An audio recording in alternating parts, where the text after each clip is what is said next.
Nos encontramos reunidos una vez más para continuar con el estudio de la palabra de Dios. En esta oportunidad vamos a dar inicio a lo que corresponde al segundo libro, que se llama Éxodo. Este libro es un libro muy interesante y nos va a narrar a nosotros la historia de lo que vendría a ser ya la formación del pueblo de Dios. Pero antes de iniciar este estudio, quisiera que me acompañen en una oración y que inclinemos nuestros rostros para que el Señor bendiga esta clase, la iniciación de este curso, y podamos nosotros recibir la sabiduría y el entendimiento que necesitamos. Inclinemos nuestros rostros. Señor, te damos gracias por esta noche. Te damos gracias, Señor, porque tú eres quien nos guía, tú eres, Señor, quien abre nuestras mentes, nos da el entendimiento, derrama su sabiduría. Por eso, Señor, hoy que iniciamos este nuevo libro, el libro de Éxodo, te pedimos, Señor, que tú nos acompañes en todo el recorrido, que tu Espíritu Santo vaya adelante, Señor, dándonos la iluminación que necesitamos conocer y que tu palabra, Señor, sea escrito para nosotros. Ayúdanos, que necesitamos de ti en todo momento y en todo tiempo, Señor. Te lo pedimos en el precioso y maravilloso nombre de nuestro Señor Jesucristo. Amén y amén.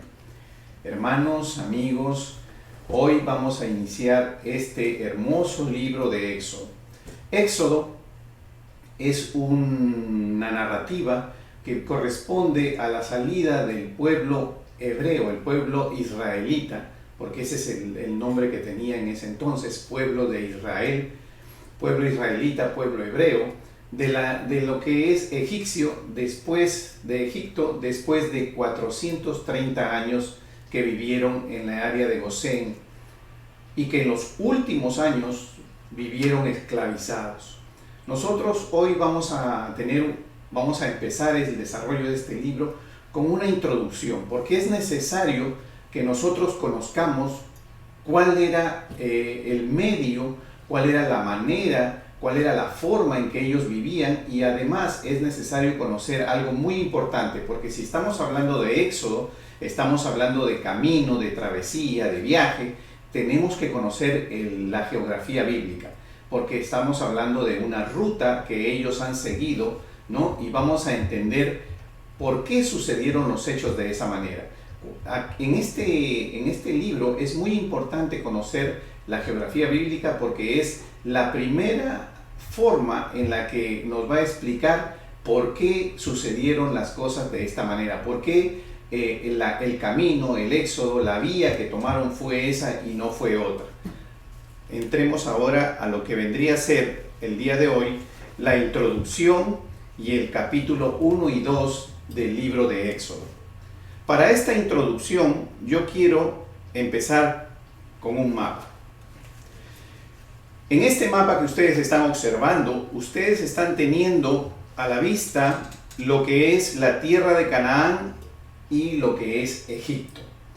En el lado izquierdo del mapa ustedes ven la ciudad de Ramesés, que es la ciudad de donde partieron el pueblo hebreo, el pueblo israelita partió con destino a la ciudad prometida, a la tierra prometida que es Canaán. La línea roja que yo he trazado de Ramesés a Canaán, se la ven en el mapa en la parte superior, esa línea roja es la línea de la ruta que usó Jacob para llegar a ese lugar. Ellos cruzaron la tierra de los filisteos, cruzaron el desierto de Shur y llegaron a Ramesés. Las 66 personas que vinieron con Jacob, 67 personas de la familia de Jacob que llegaron a Ramesés, como ya lo explicamos en la clase anterior, en el último capítulo de Génesis, usaron esta ruta. Y nosotros no tenemos registrado en Génesis que para movernos de Canaán a Ramesés, de la tierra prometida a Egipto, se haya demorado 40 años o se hayan demorado un tiempo excesivo de años. ¿Por qué? Porque la ruta que se usó 430 años después fue una ruta en la cual él podía transitar. Él vivía, Jacob, que sale de la tierra de Canaán, vivía en la tierra de lo que vendría a ser los filisteos, los cananeos, los heteos. Todos ellos, todos estos pueblos no vivían en conflicto con Jacob. Jacob se movía como forastero en esa tierra, pero se movía con facilidad, con tranquilidad. Es por eso que cuando él tiene que salir de Canaán, él sale por la ruta más corta y más segura. Pero 430 años después, esa ruta se convierte en una ruta de conflicto. Las guerras y las conquistas son lo que continúan en esos 430 años, no en el área del pueblo de Israel, sino en lo que vendría a ser los filisteos, los jebuseos, los heteos. Todos ellos vivían en conflictos y en guerras y conquistas. Por lo tanto, retornar por esa ruta por la que vino Jacob hubiera sido el final del pueblo de Israel. ¿Por qué? Porque hubiera tenido que vivir en conflicto y peleando por cada avance en el terreno que hubiera hecho. ¿Y qué es lo que sucede cuando se hace el avance en este terreno?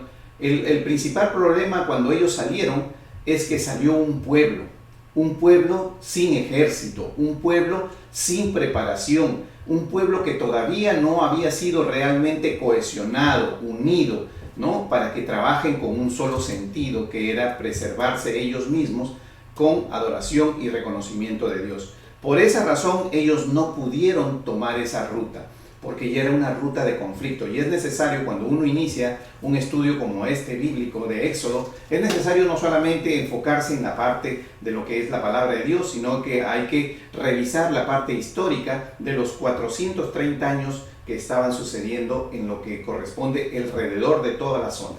¿Para qué? Para que nosotros conozcamos y entendamos por qué Moisés, que es el actor principal en esta historia, por qué Moisés adoptó otra ruta y no la ruta que Jacob usó. Por eso, que quede bien claro que existiendo una ruta corta que usó Jacob para llegar a Ramesés, no pudo ser usada cuando Moisés quiso sacar al pueblo de Israel de Egipto para llevarlo a la tierra prometida. Nosotros vemos aquí, y lo he puesto en dos visiones, vemos aquí que Moisés en esta historia sale de Ramesés, va a Sucot y de ahí se dirige a lo que vendría a ser el cruce del Mar Rojo. Sabemos que es una historia famosa, ¿no? Que es una historia muy conocida, que personas que aún sin conocer la Biblia la conocen porque ha sido materia y objeto de exhibición en los cines, en las salas de teatro.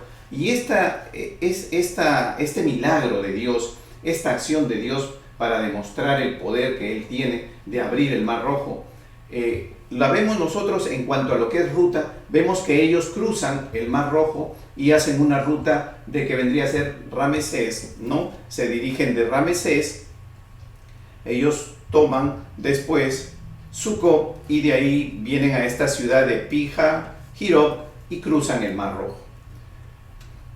Nosotros tenemos que entender que esta ruta que usó Moisés tiene una razón de ser. Si yo vuelvo al mapa y lo observo, me voy a dar cuenta que de repente no era necesario, si veo solo el mapa, que no era necesario cruzar el Mar Rojo. Podríamos irnos por arriba del Mar Rojo y cruzar hacia el otro lado. Pero si nosotros observamos la geografía, si nosotros nos vamos a observar la geografía de la zona, nos vamos a dar cuenta que en la parte de arriba es una parte montañosa, de montañas, de cerros, de elevaciones de terreno, un terreno disconforme. Y recuerden que cuando Moisés saca al pueblo de Israel, bien van con él mujeres y niños, que no hubieran podido escalar los cerros y bordear estos caminos peligrosos. Todo lo que está al lado izquierdo del Mar Rojo, que no corresponde realmente a la ruta que él siguió, es porque no se podía hacer esa ruta. Era imposible mover gente, carretas, peso que ellos llevaban de sus cosas y pasar por zonas montañosas, escalar montes. Esa es la razón por la cual tampoco él bordeó el Mar Rojo y lo tuvo que cruzar. Por eso él se vio obligado a tener que cruzar el Mar Rojo, ¿no? Y como dice la palabra, de Dios en seco, cuando el Señor abrió el Mar Rojo, Él cruzó hacia el otro lado. Entonces así nosotros nos vamos dando cuenta cómo es que realmente suceden las cosas y por qué es lo más importante. Ir entendiendo por qué el Señor, Dios, lo llevó a ellos a través de esta ruta en ese tiempo. Porque si nos remontamos a los tiempos en que ellos vivieron, fueron tiempos de conflicto. Y el pueblo, recuerden, el pueblo salió y no tenía una organización estrictamente militar o administrativa, sino tenía solo la dirección de Moisés. Seguimos y vamos a ir mirando mapas para ir dándonos cuenta. Aquí tenemos un acercamiento de lo que vendría a ser la primera etapa de la ruta que vamos a estudiar en el Éxodo. Y quiero que se graben esto para que ustedes se den cuenta que realmente todo lo que el pueblo tuvo que pasar. Entre Ramesés y el cruce del Mar Rojo no hubo una distancia muy grande. Hubo una distancia aceptable, pero no era una distancia grande.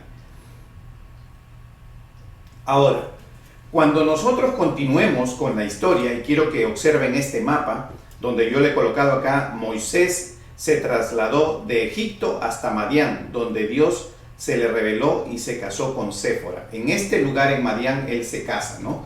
Pero, ¿a qué es lo que vamos a observar en este mapa? En este mapa vamos a observar la ruta que siguió Moisés después de que mata al egipcio. Esa historia la vamos a detallar. Solamente ahora quiero que nos pongamos en escena de lo que es la geografía bíblica y entender las razones del por qué.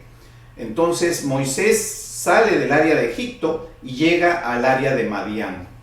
Observen ustedes el mapa. Cuando Moisés hace esta ruta, ¿qué es lo que hizo? Moisés hizo esta ruta 40 años antes del Éxodo y conoció la zona. Realmente él cruzó todo este desierto por donde iba a caminar 40 años después el pueblo de Israel. Moisés no conocía en ese momento, cuando él salió de Egipto, no conocía que el Señor lo iba a llamar. No conocía que la ruta que iba a seguir era este desierto. Por lo tanto, no entendió en ese momento por qué tenía que él tener que ir hasta Madián. Sin embargo, él se va a Madián y en Madián él se casa y se casa con Séfora. Y cuando leamos la historia más adelante, nos vamos a dar cuenta que cuando él se queda a vivir en la zona de Madián con su suegro Jetro, nos vamos a dar cuenta que él sacaba a pastear las ovejas de Jetro y las llevaba ¿a dónde dice? Al monte de Horeb. Observen ustedes en ese círculo en el mapa, van a observar el monte de Horeb. ¿Qué quiere decir? Que geográficamente Moisés conocía la zona, se movió para trasladarse hasta Madián, cruzando el desierto, y se movía a través de la zona para ir a Horeb a pastear las ovejas de Jetro. Esto significa que Moisés ya estaba haciendo, sin conocer Moisés en el principio, ya estaba teniendo un entrenamiento por parte de Dios.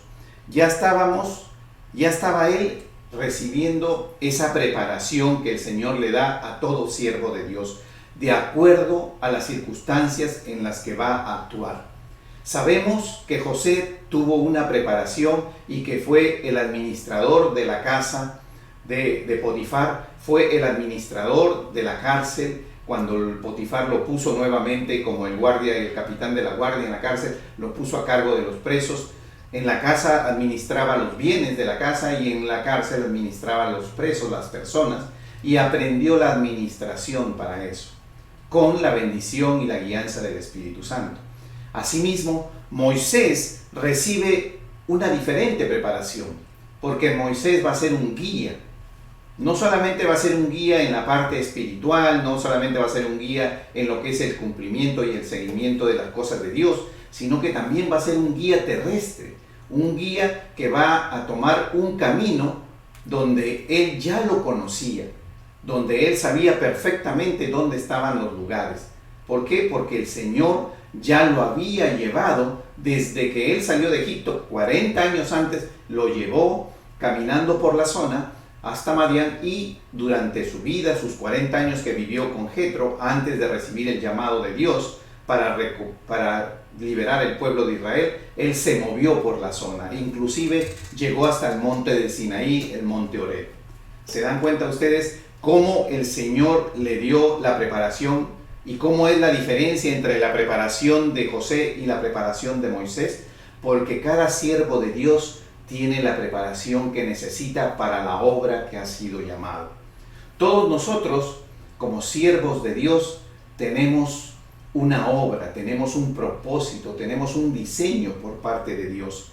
Y Él nos viene preparando en ello, nos viene facilitando. Nosotros no nos damos cuenta, pero aun cuando no conocemos, pero como sabemos en quién creemos y confiamos y tenemos fe, sabemos que toda nuestra vida se está guiando durante el periodo de preparación hasta que nos toca, llega el momento en que Dios te entrega a ti, te habla a ti, te facilita a ti. ¿Para qué? Para que tú empieces a desarrollar tu ministerio.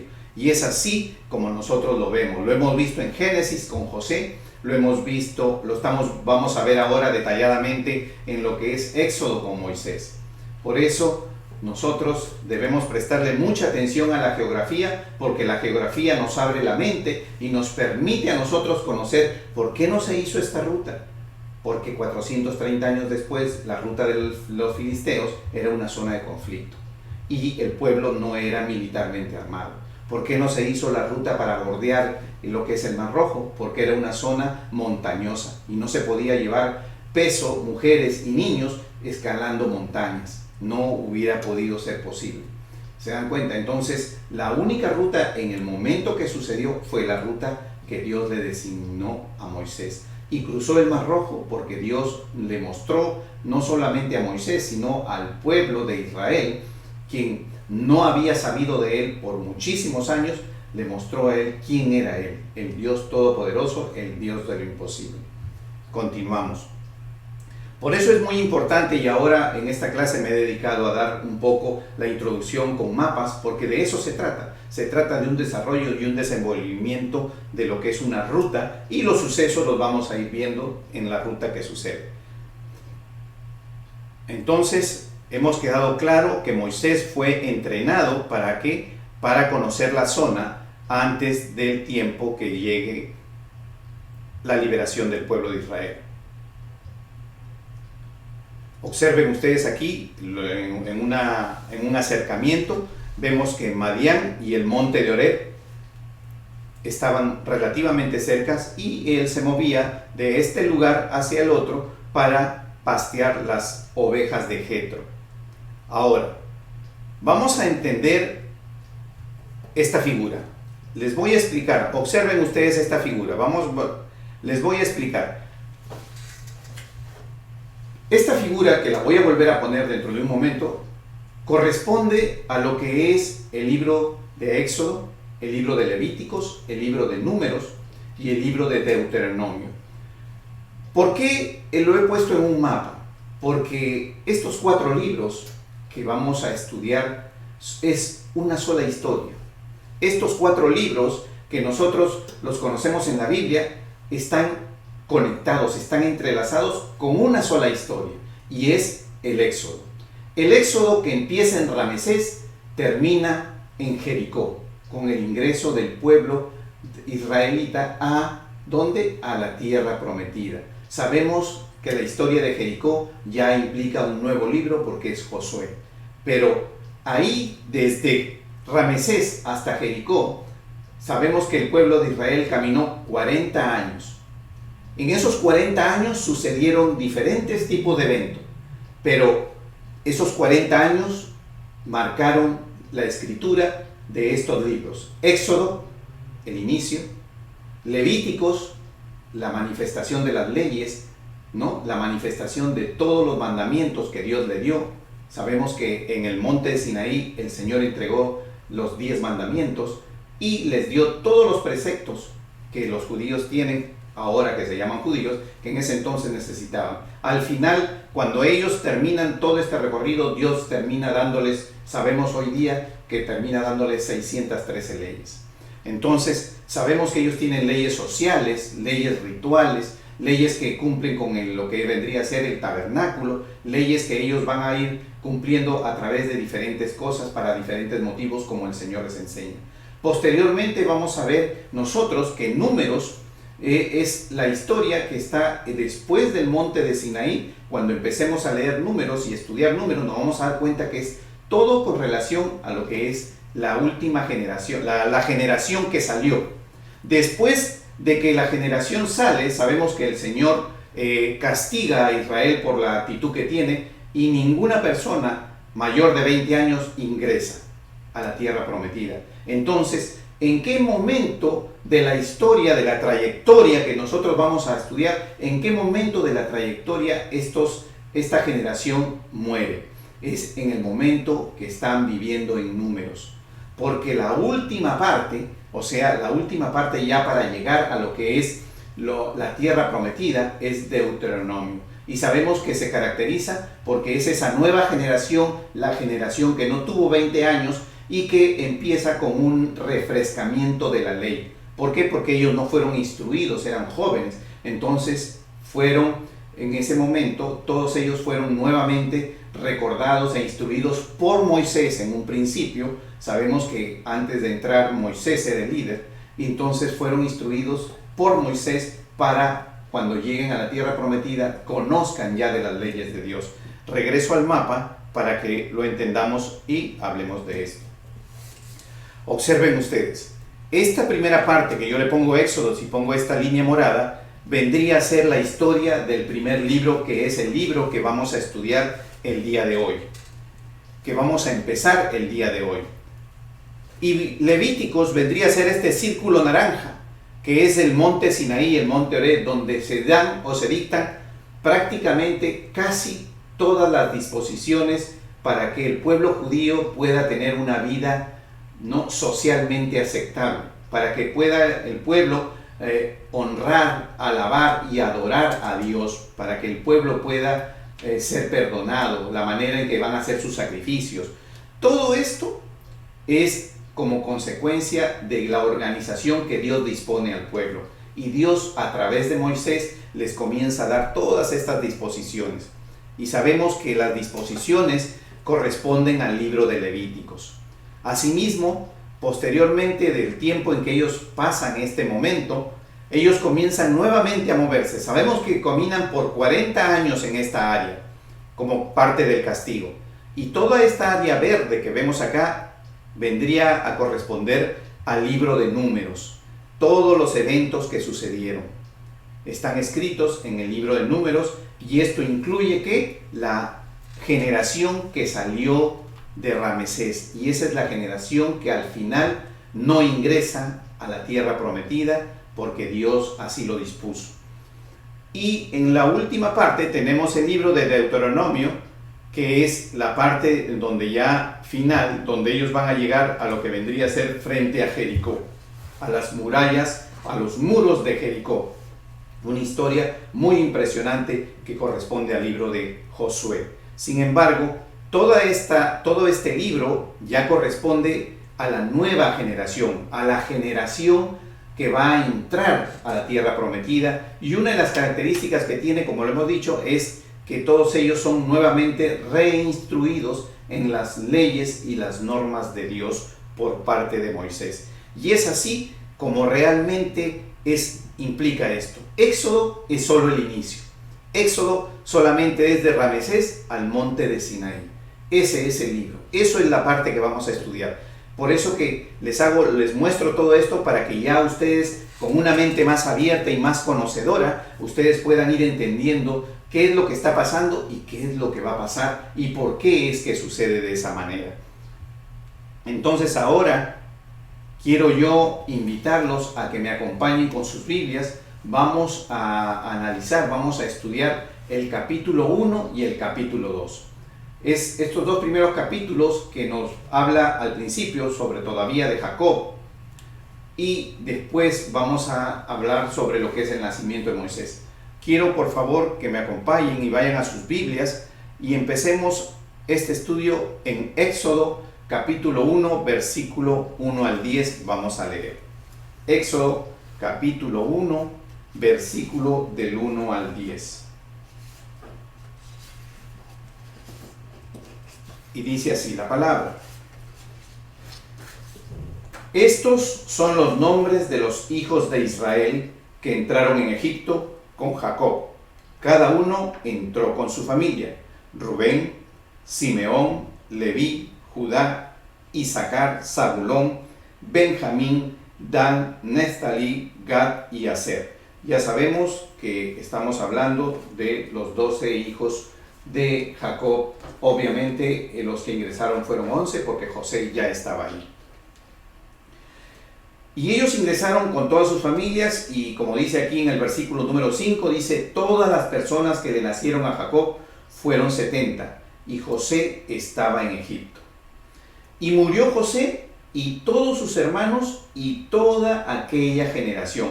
Observen ustedes cómo aquí de un versículo a otro va pasando el tiempo. Recuerden que el tiempo que ellos han vivido o van a vivir bajo cautiverio es de 430 años. Y lo vamos a ver más adelante cuando lleguemos a ese versículo donde nos especifica el tiempo que ellos van a pasar ahí. Versículo 6 dice: y murió José y todos sus hermanos y toda aquella generación. Versículo 7: y los hijos de Israel fructificaron y se multiplicaron y fueron aumentados y fortalecidos en extremo, y se llenó de ellos la tierra. Hay que entender que cuando leemos el versículo 7, no estamos hablando de que ellos habitaron el mundo, porque dice, y no bien claro dice, y se llenó de ellos la tierra. Se refiere a la tierra de Gosén, a la tierra de Ramesés. Ellos vivieron en la ciudad de Ramesés. Gosén es el área, y ellos se movieron en esa área, y Dios los fructificó y los multiplicó en esos 430 años. Y no solo eso, sino que se hicieron, dice, poderosos, o sea, habilidosos, seguro en todas las cosas que ellos necesitaban y hacían. Y ese tiempo que estamos hablando en este momento, hasta este versículo, el pueblo no vivió oprimido. No estamos hablando de un tiempo de opresión, estamos hablando de un tiempo de libertad, de movimiento, donde llegaron, y aun cuando José había muerto, ellos continuaron dentro de lo que es el tiempo de los siguientes faraones, ellos continuaron, ¿no?, viviendo aceptablemente. Nos vamos a dar cuenta más adelante cómo las cosas van cambiando. Versículo 8. Entre tanto, se levantó sobre Egipto un nuevo rey, que no conocía a José, y dijo a su pueblo. Recuerden ustedes que cuando hablamos del éxodo y hablamos de la opresión, estamos hablando de los últimos 2 faraones. Ese es el tiempo en el que sucede y se habla bíblicamente de la opresión y la servidumbre que vive el pueblo. Los últimos 2 faraones. Dice: entre tanto se levantó sobre Egipto un nuevo rey que no conocía a José, y dijo a su pueblo: he aquí, el pueblo de los hijos de Israel es mayor y más fuerte que nosotros. Versículo 10. Ahora pues, seamos sabios para con él, para que no se multiplique y acontezca que viniendo guerra, él también se una a nuestros enemigos y pelee contra nosotros y se vaya. Ese es el punto de vista del faraón. ¿Para qué? Para que poder entrar en servidumbre y opresión al pueblo de Israel. Esa es la razón por la cual él lo hace. Versículo 11. Entonces pusieron sobre ellos comisarios de tributos que los molestasen con sus cargas. ¿Ve? Se dan cuenta que este es el momento en que se pone comisarios de tributos que los molestasen con sus cargas, y edificaron para Faraón las ciudades de almacenaje de Pitón y Ramesés. Pero cuanto más los oprimían, tanto más se multiplicaban y crecían, de manera que los egipcios temían a los hijos de Israel. Esta es la razón por la cual ellos realmente no lo hacen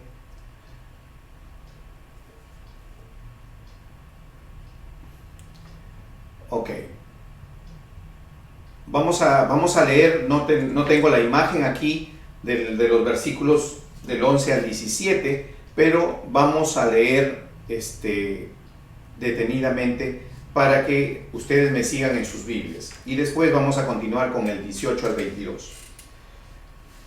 Entonces dice el versículo 11, entonces pusieron sobre ellos comisarios de tributos que los molestasen con sus cargas, y edificaron para Faraón las ciudades de almacenaje de Pitón y Rameset. Recuerden ustedes los mapas para que nosotros nos vayamos ubicando.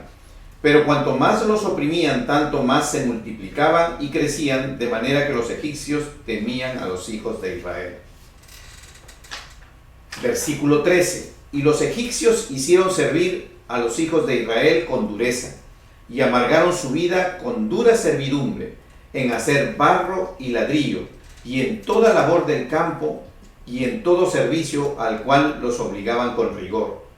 Y habló el rey de Egipto a las parteras de las hebreas, una de las cuales se llamaba Cifra y otra Fúa, y les dijo: cuando asistáis a las hebreas en sus partos y veáis el sexo, si es hijo, matadlo, y si es hija, entonces viva.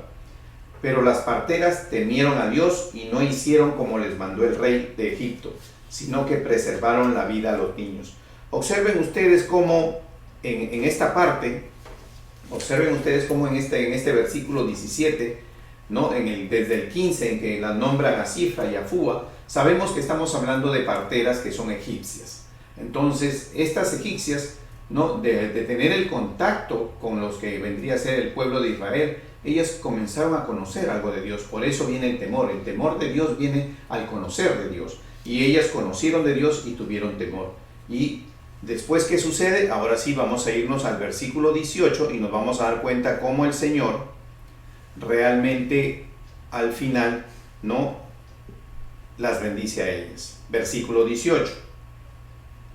Y el rey de Egipto hizo llamar a las parteras y les dijo: ¿por qué habéis hecho esto, que habéis preservado la vida a los niños? Y las parteras respondieron a Faraón: porque las mujeres hebreas no son como las egipcias, pues son robustas y dan a luz antes que la partera venga a ellas. Obviamente están hablando, le mienten al Faraón. Y Dios hizo bien a las parteras, y el pueblo se multiplicó y se fortaleció en gran manera. Sabemos que lo que el Faraón quería era algo indebido. Matar a los niños es algo indebido. Lo que ellas hicieron es salvaguardar la vida de estos niños y protegerse en tanto que el Faraón, por eso es que le manifestaron al Faraón, no de manera que cuando ellas dijeron que llegaban, ya los niños habían nacido. Dice: y por haber las parteras temido a Dios, él prosperó sus familias. 22. Entonces Faraón mandó a todo su pueblo, diciendo: echad al río a todo hijo que nazca, y a toda hija preservad la vida. Observen cómo aquí comenzamos. Recuerdan ustedes que nosotros hablamos sobre lo que vendría a ser, dice, nosotros hablamos sobre lo que vendría a ser la comparación con los tiempos de Dios. Aquí nos vamos dando cuenta que así como hablamos de la comparación de Jacob, de Isaac, ¿no?, cuando cargó la leña, ¿no?, de José, como una figura comparativa, nada más que como una figura, también lo vemos acá. Recuerdan que ustedes en el tiempo de nuestro Señor Jesucristo, y también lo vamos a estudiar detalladamente cuando lleguemos a ese tiempo, se ve que en ese entonces Herodes manda matar a todos los niños. ¿Por qué? Porque manda matar a todos los niños porque tiene información de que el Mesías, el rey de Israel, ha nacido.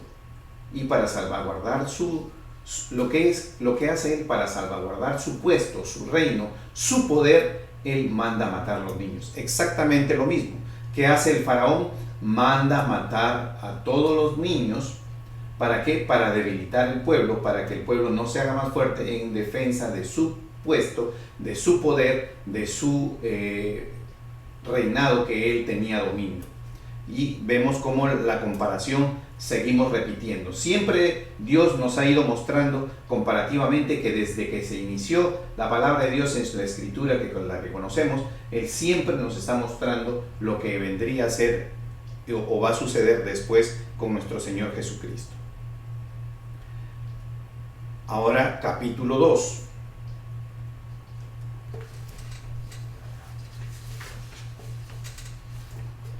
Capítulo 2, versículo del 1 al 10. Nacimiento de Moisés. Ya nos hemos dado cuenta qué es lo que estaba pasando, cuál era el ambiente en ese entonces cuando nace Moisés. Y dice versículo 1, un varón de la familia de Leví fue y tomó por mujer una hija de Leví, la que concibió y dio a luz un hijo, y viéndole que era hermoso, le tuvo escondido 3 meses, pero no pudiendo ocultarle más tiempo, tomó una arquilla de juncos y la calafateó con asfalto y brea, y colocó en ella al niño y lo puso en un carrizal a la orilla del río. Y una hermana suya se puso a lo lejos para ver qué le acontecería. Y la hija de Faraón descendió a lavarse al río, y paseándose sus doncellas por la ribera del río, vio ella la arquilla en el carrizal y envió una criada suya a que la tomase. Y cuando abrió, vio al niño, y he aquí el niño lloraba, y teniendo compasión de él, dijo: de los niños de los hebreos es este. Entonces su hermana dijo a la hija del Faraón: iré a llamarte una nodriza de las hebreas para que te críe este niño. Versículo 8.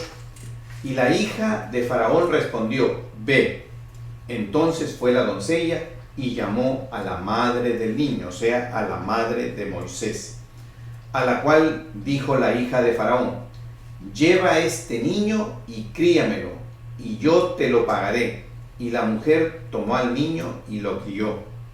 Versículo 10. Y cuando el niño creció, ella lo trajo a la hija de Faraón, la cual lo prohijó y le puso por nombre Moisés, diciendo: porque de las aguas lo saqué. Observen ustedes cómo aquí tenemos un nombre y se llama Moisés. Cuando nosotros queremos investigar cuál es el origen de este nombre, sabemos que la interpretación se presume que el origen de este nombre es egipcio. ¿Por qué?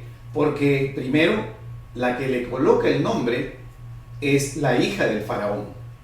Segundo, haciendo un estudio, hemos visto que la manera en que termina su nombre es una manera usual en la que ellos utilizan para la designación de su lenguaje, de su idioma. Como sabemos, en las ciudades de Ramesés, los faraones tienen todo este tipo de finalización en los nombres. Entonces, podemos pensar, podemos saber que el nombre que se le eligió a Moisés tenía un origen egipcio. Y sin embargo, no solamente eso, sino que aquí, en el mismo versículo 10, nosotros encontramos el significado de este nombre desde el punto de vista egipcio. Dice: porque de las aguas lo saqué. Si usted se va al diccionario de la lengua real española, el diccionario común, ordinario, del lenguaje normal, del lenguaje que nosotros hablamos, nos vamos a dar cuenta que si usted busca la palabra Moisés, usted lo que va a encontrar como definición es ¿qué cosa? Va a encontrar lo que está escrito en la Biblia correspondiendo a la manera en que se hizo este canasto.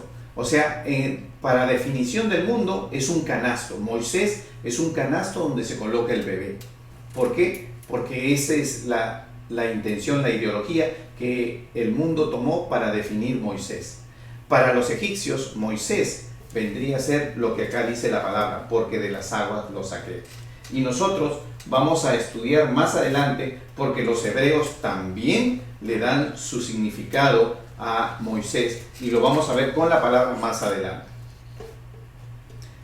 Seguimos desarrollando. Versículo 11. Dice: en aquellos días sucedió que, crecido ya Moisés, salió a sus hermanos y los vio en sus duras tareas, y observó a un egipcio que golpeaba a uno de los hebreos sus hermanos. Entonces miró a todas partes y viendo que no parecía nadie, mató al egipcio y lo escondió en la arena. Al día siguiente salió y vio a 2 hebreos que reñían. Entonces dijo al que maltrataba al otro: ¿por qué golpeas a tu prójimo? Y él respondió: ¿quién te ha puesto a ti por príncipe y juez sobre nosotros? ¿Piensas matarme como mataste al egipcio? Entonces Moisés tuvo miedo y dijo: ciertamente esto ha sido descubierto. Versículo 15. Oyendo Faraón acerca de este hecho, procuró matar a Moisés. Pero Moisés huyó de delante de Faraón y habitó en la tierra de Madián. Observen ustedes cómo aquí, en este versículo, ya sabemos que Moisés sale de Egipto y se dirige hasta Madián. Ya sabemos que en este momento Moisés inició su travesía, inició su preparación, inició, al igual que José lo inició desde que él fue llevado al pozo. Igualmente él inicia con esta salida, ¿no?, el conocimiento del terreno, porque él iba a ser un guía para el pueblo de Israel en muchos aspectos, no solamente un guía espiritual, un guía en lo que es como juez, como norma, como un administrador, sino también como un guía del terreno en el cual iban a caminar. Y estando sentado junto al pozo, 7 hijas que tenía el sacerdote de Madián vinieron a sacar agua para llenar las pilas y dar de beber a las ovejas de su padre. Mas los pastores vinieron y las echaron de allí. Entonces Moisés se levantó y las defendió y dio de beber a sus ovejas. Y volviendo ellas a Reuel, su padre, él les dijo: ¿por qué habéis venido hoy tan pronto? Ellas respondieron: un varón egipcio nos defendió de mano de los pastores y también nos sacó el agua y dio de beber a las ovejas. Observen ustedes cómo lo identifican a Moisés: un varón egipcio. ¿Qué nos dice a nosotros esto? Esto nos dice a nosotros que Moisés, su apariencia física de Moisés no era la de un hebreo. Moisés fue vestido, Moisés, al igual que José, que fue vestido, llevó un collar, llevó el anillo del faraón, estuvo en un cargo privilegiado. Moisés también fue lo mismo. Moisés vistió como un egipcio, lucía como un egipcio. Debió haber hablado la lengua de los egipcios. ¿Por qué? Porque él vivió en el palacio con la hija del faraón. Y él no vivió como un hebreo sirviente, porque dice la palabra que ella lo prohijó. Ya hemos explicado muchas veces que no necesariamente en ese tiempo eran hijos los que venían del vientre de la madre. También eran hijos los que podrían venir del vientre de una criada, de una concubina, que la esposa o el padre lo tomara para sí como su hijo. En este caso, ella tomó a este niño que encontró en el río y lo prohijó, por lo tanto pasó a ser su hijo, ¿no?, al igual como el hijo que vendría a ser del faraón. Esto lo puso a Moisés en una condición privilegiada y por lo tanto su educación y su apariencia sucedió dentro de los ámbitos del palacio. ¿Cómo fue educado? Fue educado como un príncipe, como un rey. Fue educado bajo las normas egipcias de lo que corresponde a un hijo de la esposa del faraón. Entonces Moisés fue un hombre preparado, no solamente fue preparado antes de salir al desierto en todo lo que vendría a ser la administración también, porque dentro de lo que es un faraón es la administración de un pueblo, y eso es lo que él vio y aprendió. Y así es como Moisés llega el momento en que Dios no lo empuja fuera del área de Egipto. Ya sabemos la razón. Es sacado del área de Egipto y es llevado al desierto para cruzarlo hasta la zona de Madián. Y por eso ustedes van a observar que en este versículo 19, las hijas, ¿no?, de lo que ya conocemos posteriormente es Jetro, ellas respondieron: un varón egipcio nos defendió de la mano de los pastores. O sea, su apariencia era de egipcio. Continuamos, versículo 20, Éxodo 2, versículo 20. y dijo a sus hijas: ¿dónde está? ¿Por qué habéis dejado a ese hombre? Llamadle para que coma. Y Moisés, versículo 21, convino en morar con aquel varón, y él dio su hija Séfora por mujer a Moisés. Y ella le dio a luz un hijo y le puso por nombre Gersón, porque dijo: forastero soy en tierra ajena. Ya sabemos que el primer hijo de Moisés se llamó Gersón. Continuamos, versículo 23. Dice: aconteció que después de muchos días, y observen ustedes aquí, estábamos hablando del faraón que quiso matar a Moisés. Entonces dice: aconteció que después de muchos días murió el rey de Egipto, y los hijos de Israel gemían a causa de la servidumbre, y clamaron, y subió a Dios el clamor de ellos con motivo de su servidumbre. ¿Qué quiere decir? Quiere decir que durante los dos últimos faraones sucedió esta esclavitud. Porque cuando muere este faraón, inmediatamente se supone que el hijo, que es el que lo sucede, ¿no?, es el que pasa a regir el país. Y es en ese momento en que ellos claman. ¿Por qué? Porque la servidumbre continúa. Y dice, en versículo 24, y oyó Dios el gemido de ellos, y se acordó de su pacto con Abraham, Isaac y Jacob, y miró Dios a los hijos de Israel, y los reconoció Dios. ¿Qué es lo que nos quiere decir con todo esto? Nos está diciendo que realmente el Señor tomó cuidado de esto. Nosotros nos hemos dado cuenta a través de esta historia que hemos visto el día de hoy, cómo realmente va a desarrollarse este curso. Hemos visto cómo la familia de 70 personas, después de 430 años, se convierte en un pueblo.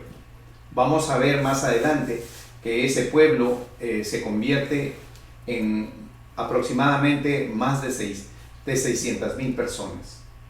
Cuando se habla de 600,000 personas, cuando se dice un número, estamos hablando según el censo y el conteo que se hizo en aquel tiempo, y solo se consideraba a los hombres, y se consideraba a los hombres, y no se consideraba a los menores de 20 años, ni tampoco a las mujeres ni a los niños.